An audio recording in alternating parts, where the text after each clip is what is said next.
The night Mark came back after 12 days was the night everything inside me quietly shifted without anyone noticing. Only if this story speaks to your heart, I want you to pause for a second and consider that every silence in a marriage has a sound if you listen closely enough. And if this resonates with you, take a moment to like, subscribe, and comment where you are watching from, your city, your country, and the time on your clock right now, because stories like this don't just happen in one place, they happen everywhere, all at once, just behind closed doors. My name is Mark Bennett. I'm 38 years old, and I'm a senior military officer in the United States Army. And what happened that night didn't just break trust in my marriage. It rewrote everything I thought I understood about the man I lived with.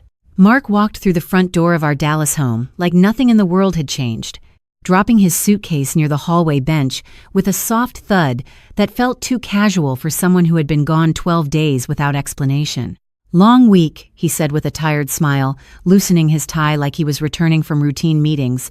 Not a secret trip I had only discovered through fragments of receipts and silent inconsistencies. I stood by the kitchen counter, watching him, not reacting, because soldiers learn early that emotion can be a liability when information is still incomplete. "You look well rested for someone who didn't call once," I said calmly, my voice even, almost polite. And that's when he paused for half a second too long before answering. "Work was nonstop, you know how it is." But I did know how it was, and that was the problem.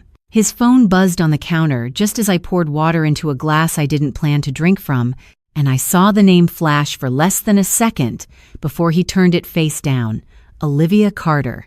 He noticed my eyes shift. "Just a colleague," he added quickly. Too quickly, like the explanation had been rehearsed. That night, while he showered, I picked up his jacket from the chair where he left it and felt something small fall into my palm. A luxury hotel keycard from Miami, dated within the 12-day window he was supposedly in meetings in Chicago. The weight of it wasn't physical, it was psychological. When he came back into the room, towel around his neck, I asked him casually, "Did Chicago have ocean views this time?" He froze for a fraction of a second, then laughed. "What?" "Nothing," I said, placing the keycard back exactly where I found it, because sometimes confrontation is less powerful than observation. Days earlier, I had already traced patterns, late-night calls, muted notifications, calendar blocks labeled too vaguely to mean nothing. But I didn't confront him yet, because I needed to understand what kind of story he was building before I decided how to dismantle it. That's the thing about betrayal, it rarely arrives loudly. It arrives neatly packed, carefully explained, and politely denied. Mark sat beside me at the kitchen table later that night. Scrolling through his phone like distance between us was normal. "You're quiet," he said without looking up. "Just tired," I replied. And he smiled, satisfied, like he believed that answer still meant what it used to. But I wasn't tired. I was awake in a way he hadn't noticed yet. And when I finally asked him the question that would erase that smile from his face, it wasn't anger that led me there, it was certainty building in silence, layer by layer, until the truth could no longer stay hidden in the space between us. Before everything with Mark ever began to crack, there was already a pattern in my life that taught me how silence could replace fairness without anyone ever saying it out loud. And if you are still here with me in this story, take a moment to like, subscribe, and comment where you are watching from, your city, your country, and what time it is right now, because I want you to see how quiet unfairness can shape a person long before betrayal ever arrives. I grew up in a house in Ohio where attention was never evenly distributed. It was assigned like ranks in a hierarchy I never agreed to but learned to survive inside.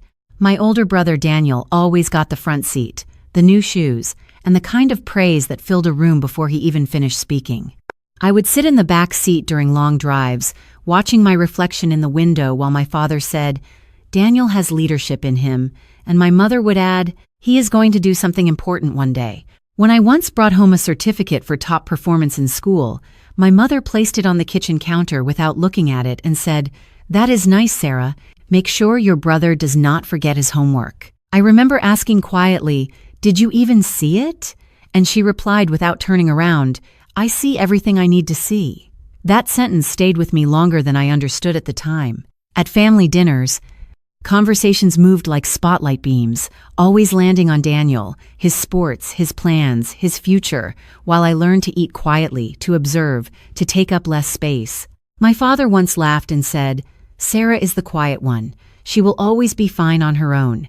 And everyone nodded like that was a compliment instead of a dismissal. Even small things reflected the imbalance, like when Daniel broke a glass and it was an accident. But when I broke 1 month later, my mother said I was careless and needed to pay more attention to my place in the house. I started noticing early that love in my family came with conditions I was never explicitly told, but always expected to follow. I adapted by becoming useful instead of visible, by excelling without asking for recognition, by learning that approval was not given freely, it had to be inferred from absence of criticism. That same instinct followed me into adulthood, into the military, where structure replaced favoritism, but emotional distance still felt familiar.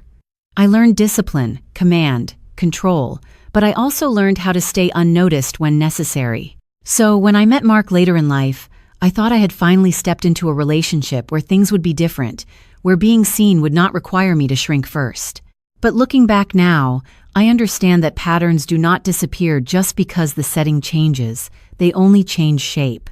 And that is what I began to recognize in Mark, long before that 12-day trip ever happened, in the way he spoke about other people, in the way he dismissed questions too quickly, in the way he never asked about the parts of me that did not fit neatly into his version of our life. I did not confront it then, because I had spent a lifetime learning how to wait, how to watch, how to understand before reacting.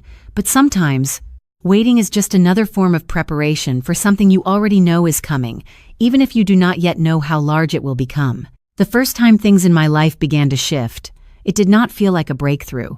It felt more like a quiet recalibration of everything I had been trained not to expect.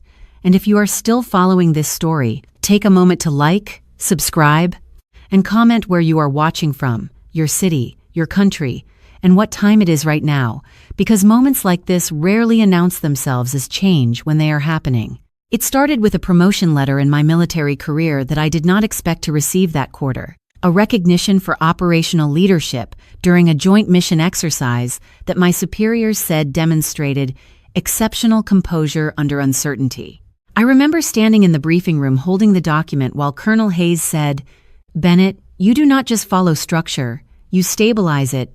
And for a second, I did not respond because praise always felt heavier than criticism when you are not used to receiving it. When I came home that evening, Mark was already at the kitchen table, scrolling through his tablet, and I placed the letter beside his coffee.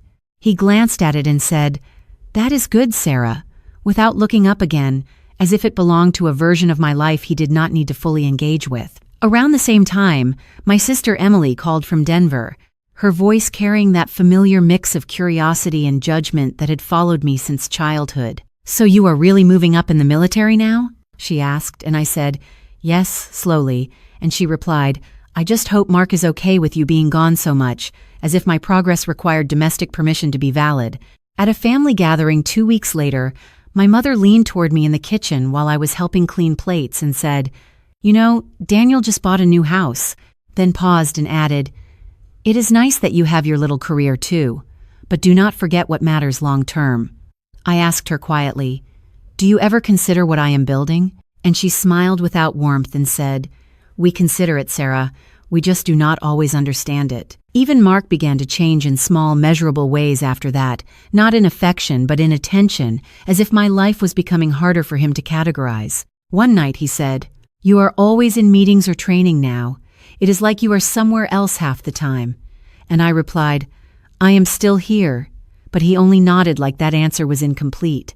The strange part was not the distance itself, but how quickly people adjusted to it without acknowledging it had grown. I started noticing conversations around me shifting, my name appearing differently in rooms I was not in, my achievements summarized instead of understood, my presence reduced to convenience rather than contribution. And in the middle of all of this subtle repositioning, I received a call that would change the direction of everything I thought was stable, a request for a specialized advisory role that would place me closer to high-level coordination work, something that should have been purely professional, but carried weight I could feel immediately. I remember hanging up the phone and sitting in silence while Mark walked past me and said, "Everything okay?" without stopping. and I answered, yes. Even though something inside me already knew that nothing was going to stay in its current place for much longer, because when your life begins to shift quietly, it rarely stops at just one change. The first real fracture did not come from Mark returning late or from another vague excuse about work. It came from how effortlessly the lie began to spread into other people's mouths, as if it had always been true. And if you are still following this story, take a moment to like, subscribe, and comment where you are watching from, your city, your country, and what time it is right now, because the most dangerous lies are the ones people repeat without ever questioning where they came from. It started when I was called into a briefing, and one of the senior coordinators casually mentioned, "It is impressive how supportive you are of your husband's demanding travel schedule." And I remember pausing because I had never confirmed any travel schedule at all. Later that week, Emily called again, her tone different this time, almost rehearsed, saying, "Mark said you have been really understanding about his project expansion in Miami," and I responded slowly, "He was in Miami?" And there was a brief silence before she said, "Yes, he told us it was work-related." That was the first time I felt the shape of something forming around me that I had not been informed about. When Mark came home that evening, I asked him directly, "Were you in Miami last week?" Without accusation, just clarity, and he did not hesitate. "Yes, short business trip, I told you," he said, continuing to remove his shoes like the question had already been resolved before I asked it. But I knew he had not told me. I knew because I would have remembered a detail like that in a conversation that never happened. A few days later, at a family dinner hosted by his side, his mother smiled at me across the table and said, "We are so grateful you understand Mark's dedication to Olivia's project collaboration." And I felt something tighten inside my chest because that was the first time I heard her name used, as if I was already supposed to know it. After dinner, I asked Mark in the car, "Why is everyone talking about Olivia like she is part of your work life?" And he sighed slightly, like I was missing something obvious, and said, "She is part of the team, Sarah. Do not overthink it." But the explanation did not match the reactions, the pauses, or the way people avoided eye contact when her name came up. The next layer broke differently. I received an automated expense summary from a shared account we occasionally used, and among standard charges were entries I did not recognize: luxury hotel stays, private dining locations, and weekend blocks that matched the exact 12-day period he claimed was routine work travel. When I showed it to him, he barely looked at the screen before saying, "That must be a system error, I will fix it." And then he took the phone from my hand like the matter was already closed. That night, I sat alone in the living room after he went to sleep, replaying every conversation, every explanation, every casual reassurance that had been offered to me like comfort, but now felt like structure built over emptiness. And then came the final collapse point, not in silence, but in a single unexpected moment when his phone lit up on the kitchen counter while he was in the shower, and I saw a message preview that simply said, "Next time do not forget our room at the hotel in Miami," followed by a heart symbol that felt completely out of place in a life I thought I understood. I remember standing there longer than I should have, unable to move, because in that instant it was no longer confusion or suspicion. It was confirmation that something I had been living beside for months was not what it appeared to be. And just as I reached for the phone to read further, the bathroom door opened behind me, and everything I thought I knew about the last 12 days began to fall apart in real time. After that moment in the kitchen, nothing in my life felt continuous anymore, as if the air itself had developed fractures I could no longer ignore. And if you are still here with me in this story, take a moment to like, subscribe, and comment where you are watching from, your city, your country, and what time it is right now. Because what comes after discovery is not clarity, but pressure from every direction trying to erase what you saw. The first call came before sunrise. Mark's name on the screen, repeated until I finally answered. His voice was different, stripped of confidence, almost careful. "Sarah, we need to talk about last night," he said. I replied calmly, "There is nothing to talk about." A pause followed, then he added, "You are misunderstanding everything." I did not respond. I ended the call. Within an hour there were emails, 3 of them, each one longer than the last. The first, "I think you are jumping to conclusions." The second, "Olivia is strictly professional, you know that." The third, "Please, let me explain in person." I read all of them without replying, noticing how quickly certainty turns into persuasion when control begins to slip. Then came the messages from Emily again, but this time they were not curious. They were cautious. "Mark says you are not picking up his calls," she wrote. I answered, "Because I have nothing to say to him right now."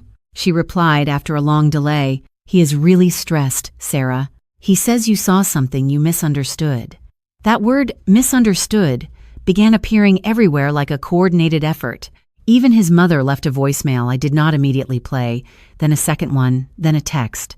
Do not let suspicion destroy a good marriage over nothing. At work, I received a formal message from Mark's assistant requesting clarification regarding personal concerns affecting family stability, which I immediately recognized as not her wording, but his.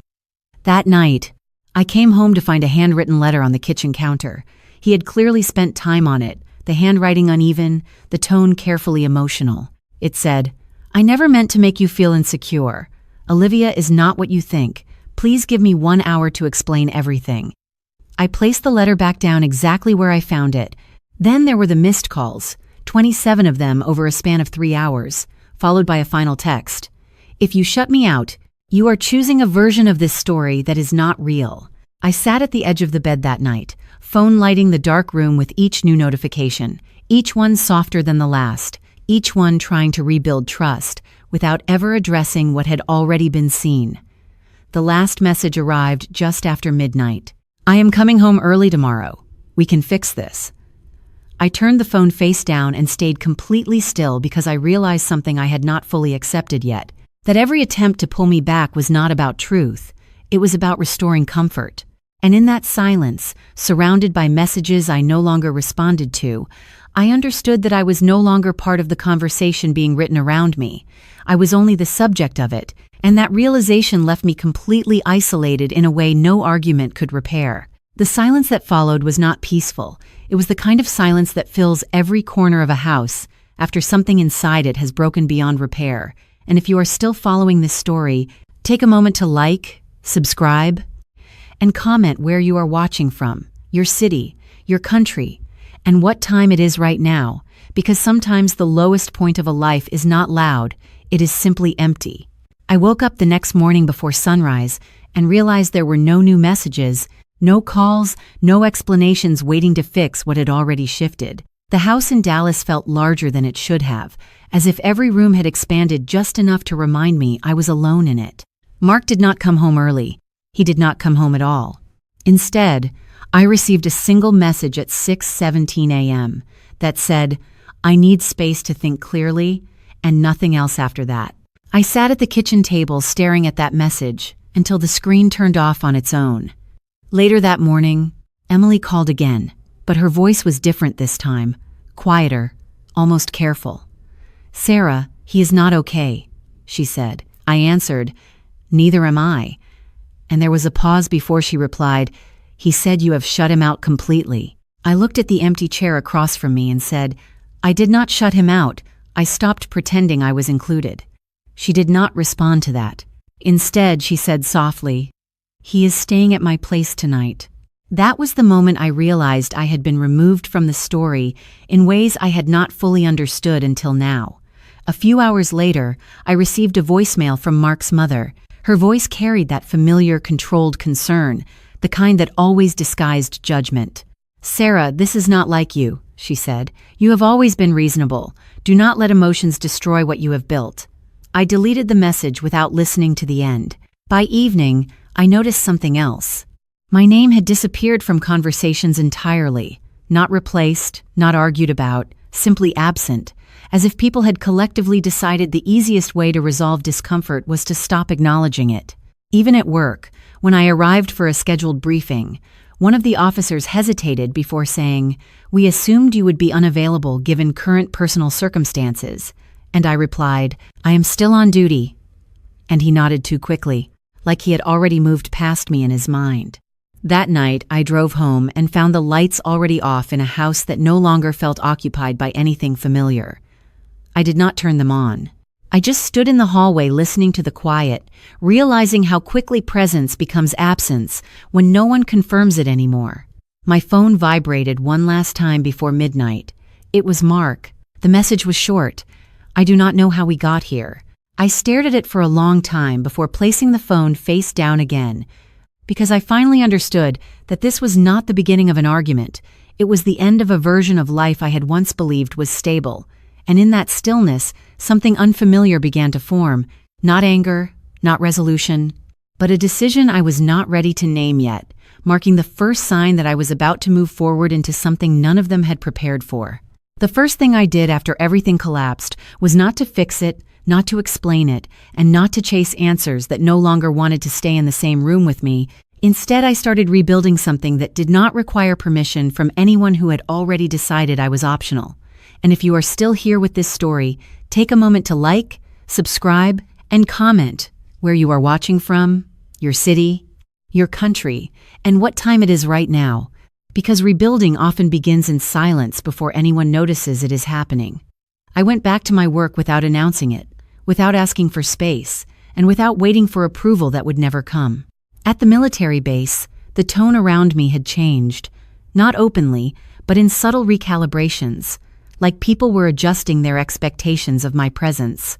During a morning briefing, Colonel Hayes looked at me and said, "Bennett, we are assigning you lead oversight on the Joint Operational Review," and one of the officers beside him added, "It is a high-visibility role," as if reminding me of what was at stake. I simply replied, "Understood," because I had learned that clarity does not require emotional decoration. That same day, I stayed late reviewing operational frameworks.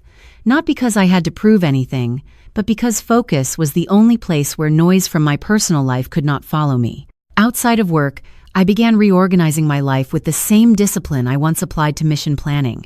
I changed routines, simplified decisions, removed anything that required emotional negotiation. When Emily texted, "Mark is asking if you will talk," I replied, "Not yet," and when she wrote back, "He thinks you are shutting everything down," I answered, "I am opening something else." She did not respond after that. A week later, and he nodded like that made perfect sense in a world that understood results more than explanations.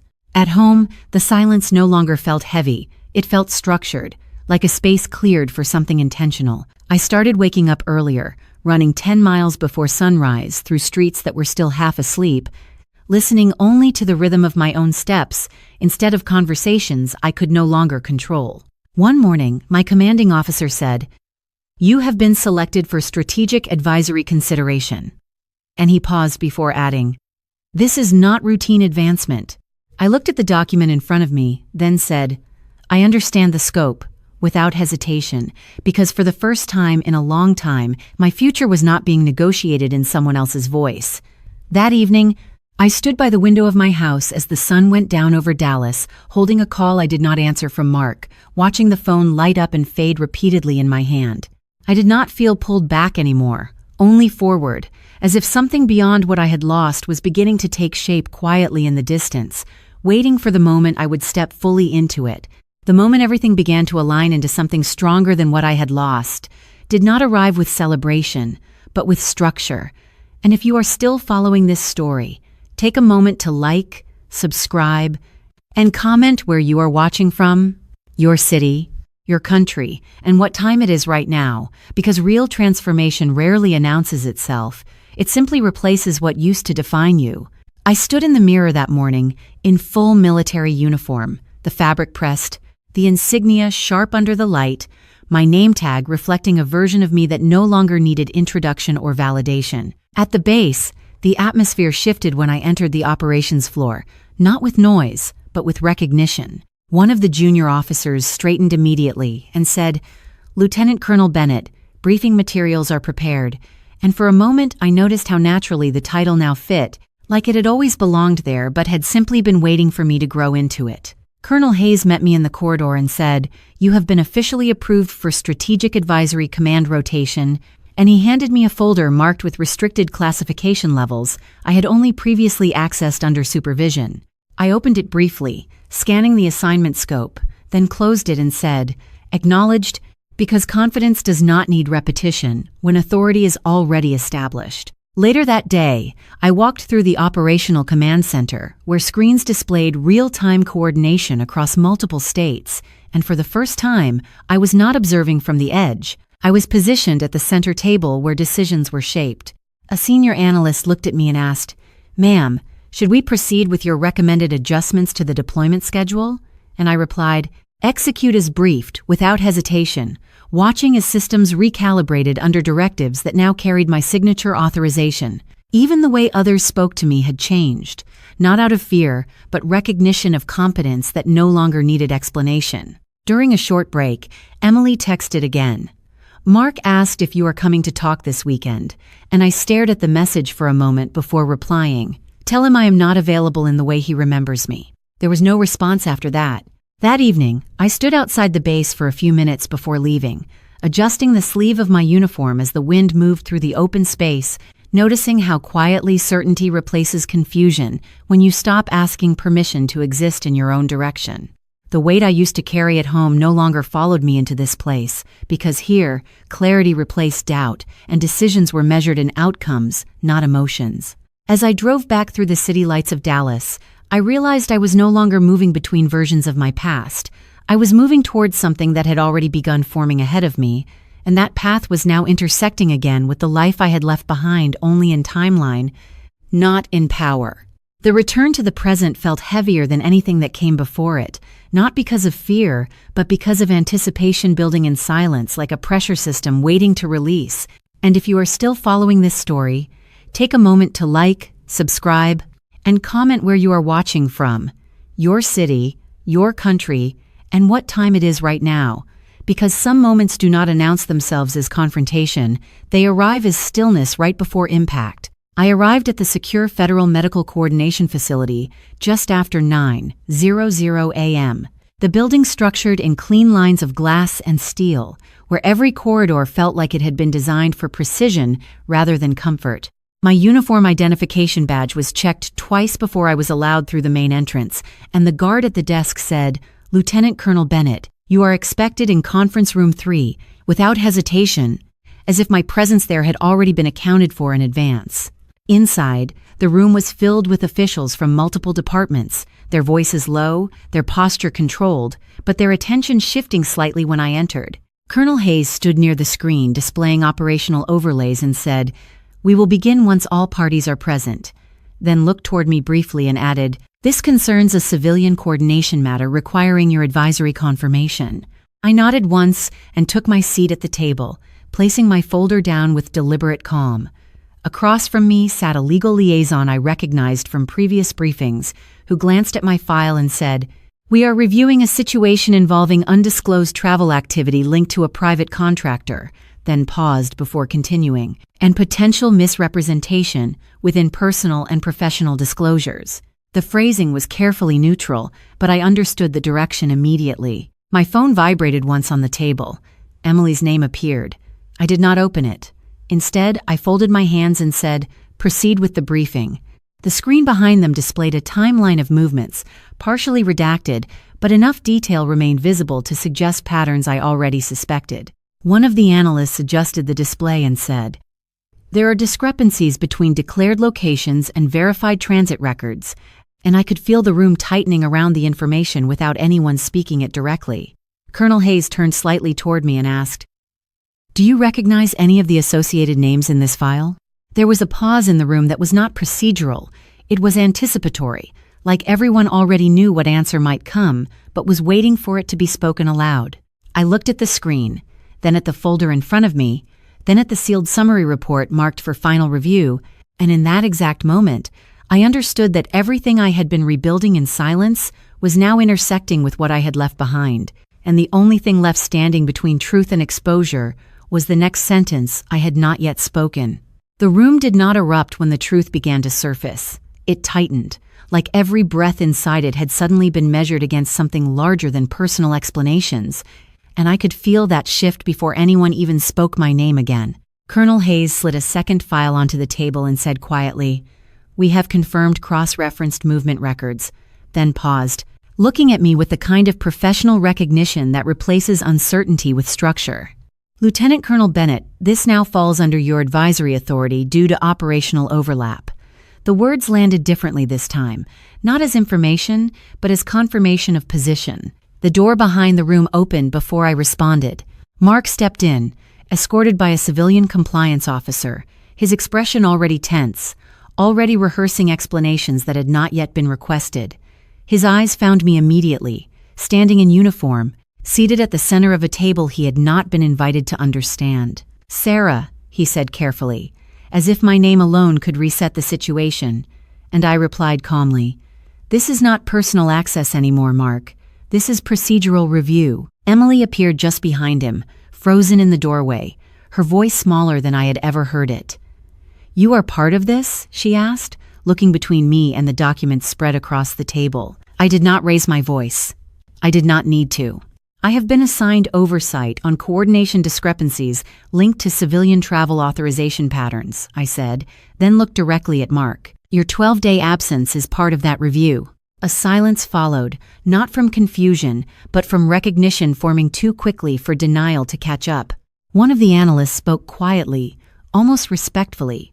"The contractor associated with the travel records, Olivia Carter, is flagged under secondary financial review protocols."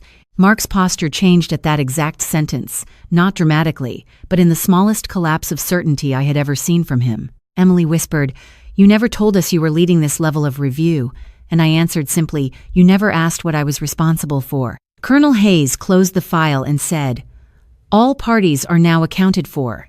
That was when Mark finally understood that nothing in this room required his version of events anymore, and the realization did not come with anger or defense, but with the quiet shock of someone discovering the ground beneath them had already been reassigned.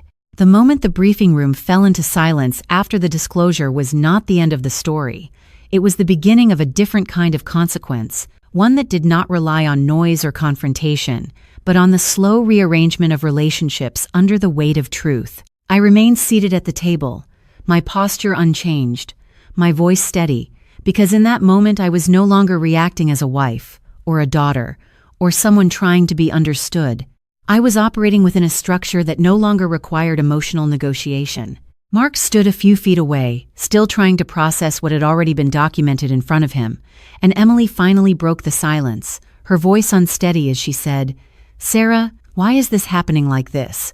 There must be a misunderstanding." I looked at her calmly and replied, "There is no misunderstanding. There is only confirmation of records that already existed before any of us entered this room." Mark stepped forward slightly and said, "You are turning this into something it is not." And I answered without raising my voice, "I am not turning anything into anything. I am observing what has already been structured by data and verified timelines." That was when Colonel Hayes interjected, his tone controlled but final. "At this stage, personal interpretation is no longer relevant." The words settled heavily across the room, and I could see Mark's expression shift again, not into anger, but into the discomfort of losing influence over a narrative he had assumed he still controlled. Emily looked at me and said softly, "What are we supposed to do now?" And for the first time in a long time, I did not soften my answer. I said, "You are supposed to accept that I am not outside of this situation anymore. I am part of its structure." There was a long pause after that, the kind of silence that forms when people realize they are no longer speaking to the same version of you they remember. Mark finally said, "So this is it. You are choosing this over us." And I replied, "No, I am choosing accuracy over assumption." The compliance officer stepped closer to him and requested that he remain available for further clarification, and he nodded slowly, not resisting, but no longer arguing either. Emily reached out slightly, as if to say something else, then stopped, her hand falling back to her side. I stood up from the table, adjusted my uniform sleeve, and looked around the room one final time, seeing not chaos, but alignment forming, where confusion had been. As I walked toward the exit, I heard Mark say my name again, quieter this time, but I did not turn back, because I understood that turning back would only return me to a version of myself that no longer existed in this timeline. And yet as I stepped out into the corridor, I could still feel unresolved tension behind me, not because the truth was unclear, but because acceptance had not yet caught up to it. The silence that followed everything did not feel like an ending. It felt like the first real breath I had taken in a long time without carrying the weight of someone else's version of my life. And if you are still here with me at this final part of the story, take a moment to like, subscribe, and comment where you are watching from, your city, your country, and what time it is right now, because sometimes closure does not arrive loudly. It arrives quietly when you finally stop looking back. After that day in the briefing room, nothing returned to what it used to be, but not because everything was destroyed, rather because everything was reorganized into truth. Mark did not disappear from the system immediately, but his presence no longer carried influence over anything that defined my direction. Emily stopped calling for a while, and when she finally did, her voice was no longer defensive, only careful, like someone learning a new language of reality. "I did not understand before," she said once, and I replied, "Understanding was never the requirement, acknowledgement was." There was no anger in me when I said it, only distance from a life that no longer required emotional negotiation to validate itself. Work became the only place where clarity existed without distortion. And even there, I was no longer the person standing at the edge of decisions. I was part of the structure that made them. Colonel Hayes once looked at me after a long briefing and said, "You do not react like someone who has been through collapse."